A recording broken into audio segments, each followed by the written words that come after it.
Mga tropa, ganito po ang sinasabi ko sa inyo na kung kayo po ay magpaprepare ng front load washing machine na ang sira po ay ang spider drum, kailangan po nating i-consider ang mga sumusunod. Una, ilang taon na ba nating nagamit ang washing machine? Pangalawa po ay ang itsura niya, panglabas at pangloob. Kung ito po ay makinis pa, wala pang mga kalawang. Sa ganun, kahit ipagawa po natin ng medyo mahal, sulit pa rin. Pangatlo, kung nabili lang po natin ng second hand sa mga patan. Naku, bugbog na po yan. Nahingi lang po yan dyan sa mga building tapos inayos-ayos ng kaunti. Sasabihin po niyan 6 months warranty.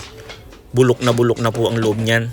Kaya wag na po kayong bibili ng second hand na lalo sa mga pwesto ng patan.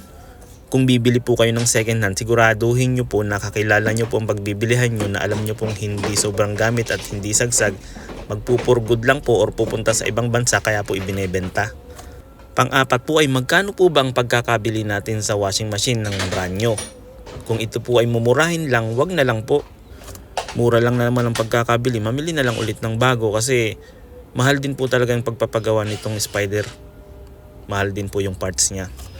Panglima po ay kung tayo po ay nakakaluwag-luwag, mamili na lang po tayo ng bago para sigurado po at meron pa tayong 1 year warranty. Yun lang muna mga tropa. Salamat!